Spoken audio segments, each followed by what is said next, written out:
The bullish price action on the chart now is quite strong, as you can see, and we can conclude that right now on the 4 hours chart, the price action or the trend now is bullish. So we'll be looking to enter a buy side position, but right now we need to see whether the chart or the candle, the latest candle right now, after a breaking above, right, after a breaking above to form a top wick, and then it start pulling back, we're gonna see if it is a pullback to retest or a retracement and then before going up further, or is it going to form a bearish price action. We're going to be seeing from this. But before we start, welcome to the Silent Trading channel on Thursday the 30th of April, right, the last day of the monthly time frames candle. So we'll be looking forward to see whether tomorrow's monthly candle is going to be closed and how is it going to be open on the new candle. Right, but before you guys watch, please subscribe, like, comment and share if you like this video to support me, my trading journal. Today we are starting first on the 4 hours chart. As you can see, the 4 hours chart is the main chart that I've been using to enter a trade, right, for my position, for my trading. So the 4 hours chart will be my main analysis time frame, right. As you can see on the 4 hours chart, a bullish price action has been complete right here, right, and then went up to a bullish price action has been formed over here and went to complete at this green candle on 5 o'clock on the 30th of April. This 5 o'clock time is on UTC +7, right, which is a Bangkok time. So this candle went up to form a complete bullish price action before the next candle pushed down to retest, right, retest and then pull back, and after pulling back, the next candle just directly break above to break this resistance, and even this resistance, right. So 1, 2, 3 and 4 resistance is broken by this single green candle at about 1 p.m. on the 30th of April today, right, at about 1 p.m. on the Bangkok time. So we see that this bullish price action is right now quite strong, so we will be going to trade on the bullish side, but we are not going to be trading now because trading now is panic buying or follow buying, right. We are going to be trading by retest or retracement. So if this candle went down to form a bottom wick, right, without attacking the next support, we're going to be buying, correct. So the next support, where is the next support that we're going to be buying? We're going to be buying if the price push down to retrace and retest while not attacking support, and then if we buy and the price start going up and the price start expanding above, we know that our buy position is safe and we can hold on to that position until at least it is going to be breaking above continuously, right. So where would my buy limits be right now? The worst buy limits right now would be at this spot over here, right. The worst buy limit right now would be at this spot over here. The worst one, right? The worst one right now at this spot over here. Because why? Because as we can see that price when the market tends to retest, it tends to retest deep, right? Deeper than it should. So when you set a buy limit too near the current price, you know that the price has a chance of pushing past your position, right? Which means the price has a chance of pushing past all the way down, just enough to not attack support, which means price has a chance of going all the way down, at least all the way down to this wick over here, right? Which means it may have a chance of pushing down all the way to this wick over here and then start rebounding at this wick, right? And even if it is going to be bullish, it still has to push down to what? To retest and retrace. And this retracement is to take out buy side volume from panic buying, right? When the price starts to break above, there will always be people panic buying, which means if it starts to break above and there are a lot of people panic buying, the price tends to retrace deep, right? So a deep retracement is also a way of taking out buyers from panic buying, from buying at support on the lower time frame, correct? So in this deep retracement if you're buying over here, if you're setting your buy limits over here at about 4610, you may be in for disappointment because price has a chance, right? There is a possibility that the price is going to push past your position, which means you're going to be in a drawdown. If not, you need to place your buy limit at least the last week or at the middle, right? A little bit further than the current price to not be too disappointed when the price start pushing down, right? So there are always a chance of entering a trade that has more possibility of winning instead of entering a trade that is going to drag you into drawdown and you do not know where and how to manage your portfolio when you are in a drawdown, correct? So my buy limit over here, I wouldn't use it because this buy limit would be what I call a worst buy limit. At least at this specific spot over here, this is a worst buy limit that you should place, right? The best buy limit that you should place right now is where?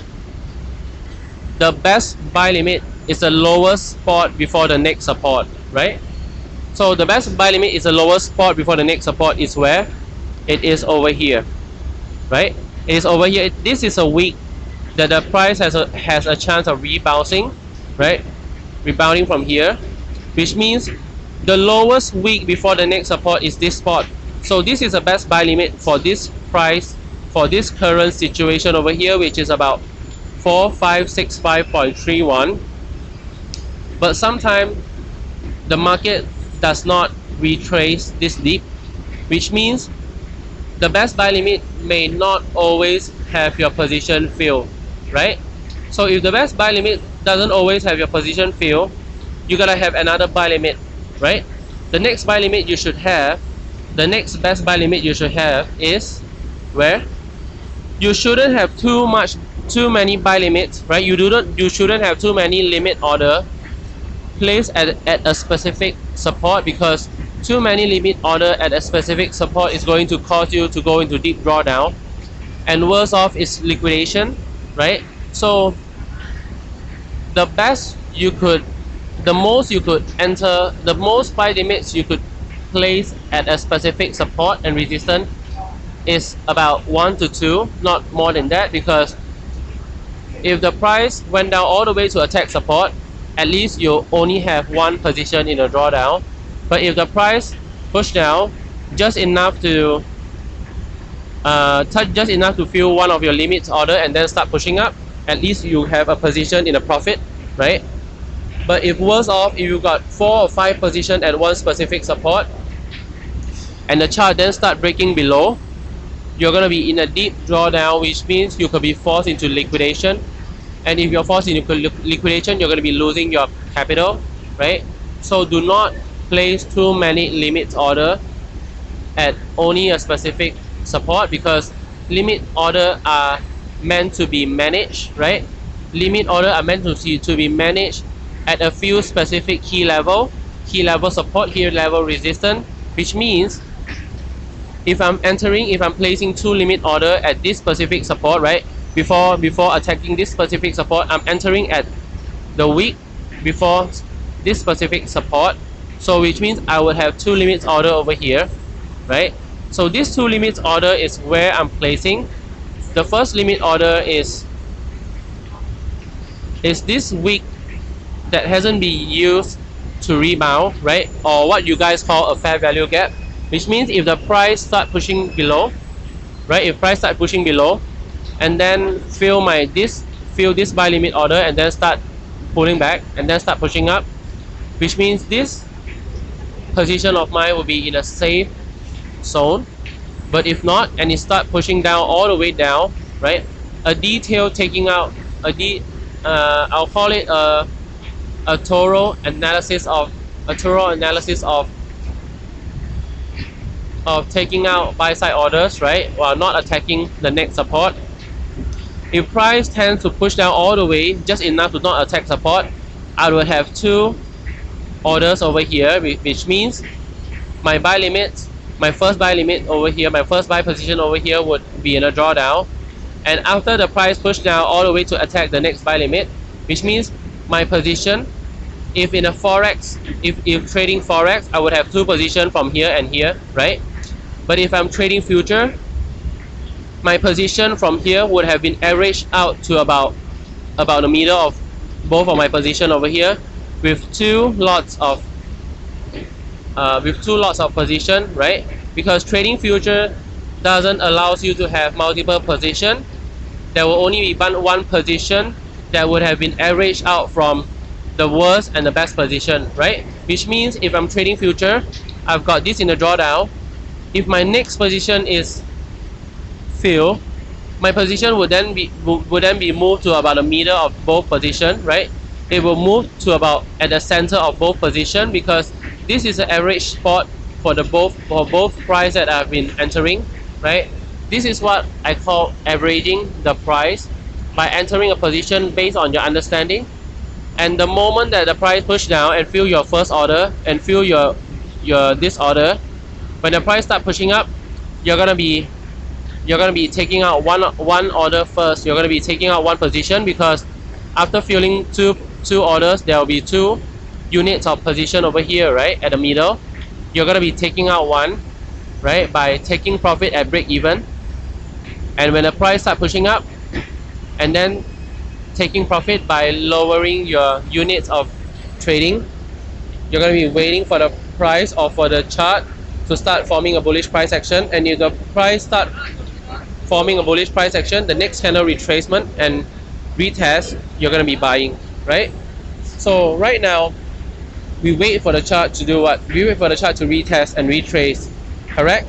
If the chart is not retesting or retracing, we're not going to be buying, because buying right now is what we call a panic buying. But if you're going to be buying, we're going to be buying if this candle is able to close above this resistance, right? If this candle is able to close above this resistance, the next candle retracement or the next candle retesting, we're going to be buying. We're going to be buying at where? At the low wick of the retest, okay? So all we need to do is we wait for either a break below, right? We wait for a break below to take out buy side volume, or we wait for this candle to close, producing a bullish price action, and then buy at the next candle retracement or retest, okay? So for today, that is all I'm going to be analyzing for you guys, because as we can see clearly that the price action or the trend is in a bullish side. So we're not going to be entering a position by going against the trend. We're going to be entering a buy side position, but do wait for signal, do wait for confirmation to start buying, because if there are no confirmation, price can reverse at any time, okay? So for today, that's all I'm going to be here for, and I look forward to seeing you guys tomorrow. See ya.